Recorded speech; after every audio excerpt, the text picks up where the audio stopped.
Now that we're kind of caught up to where we left off, what do you know about Days of Futures Past? Have you read the cycle? Yes, a long time ago. Okay. Can't really remember it all that well. Okay.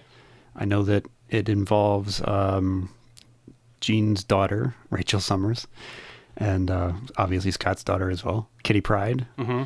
And then there's that classic cover with Kitty and Wolverine on the cover with all the X-Men crossed out. And then the follow-up cover is Wolverine being obliterated by a Sentinel. a Sentinel. So a couple of things that I wanted to statistically bring up before we go kind of into the story. When I started collecting X-Men, it was around issue 216, Okay. which was about 1988 or 1989. So recently, I flipped to the back of X-Men 216, because you know how they would have the comic book sales in there? Like you could buy back issues from like Mile High Comics and... Westfield was in there, yep. It listed, issue 141 listed for $8.50, 142 listed for $5. And in 1988, I was like, whoa, who could ever afford that? So I never bought them, and subsequently, I don't own them.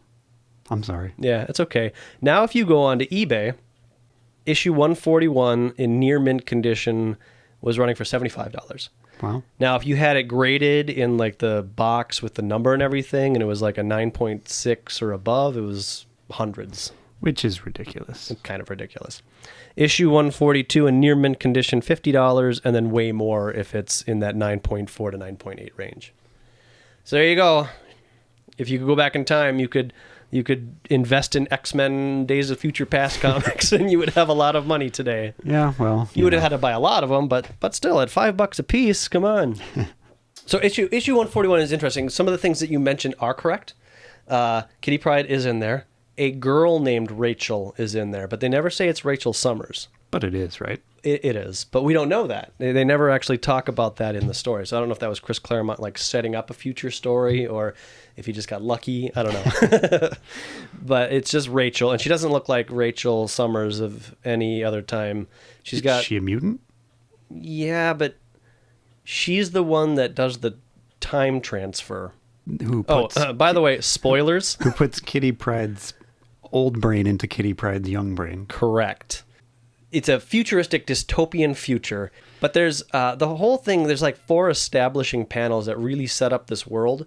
The Sentinels have taken over. There's 2 classes of people. There's the mutants who are being hunted. 3 classes. There's the mutants that are being hunted, the mutants that have been captured, which are basically doing slave work for the Sentinels, and then the humans who are just caught in the middle, who live underground because basically everything's destroyed because the Sentinels have waged war against the mutants, and the mutants have fought back, and everything's destroyed.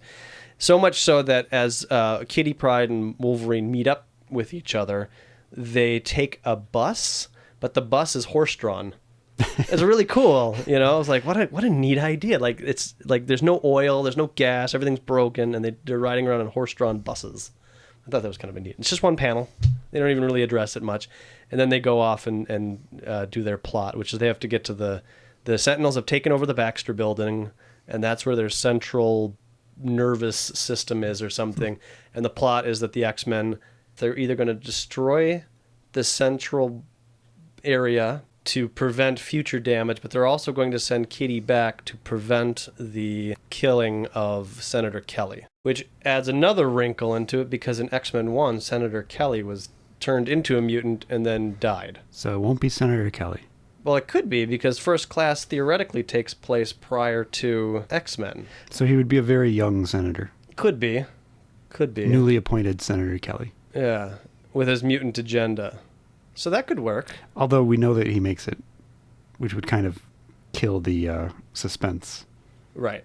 Well, and in the comic book, spoilers, Kitty Pryde ultimately succeeds in her mission and is able to prevent the assassination of Senator Kelly, which was done by the very first appearance of the Second Brotherhood of Evil Mutants, formed by Mystique. Earlier in the issue, Mystique frees the Blob, and then we get introduced to Pyro and Avalanche and Destiny. There was a rumor that there was going to be a something to do with President Kennedy's assassination, having to do with Magneto having controlled the magic bullet. Maybe they'll tie that into it. Interesting. So that's kind of what I wanted to speculate about. It's like, what, given all of that, what I said, and most of that can't happen based on other continuities that they've done and characters that they've either not introduced, killed, or Right. or aren't born yet.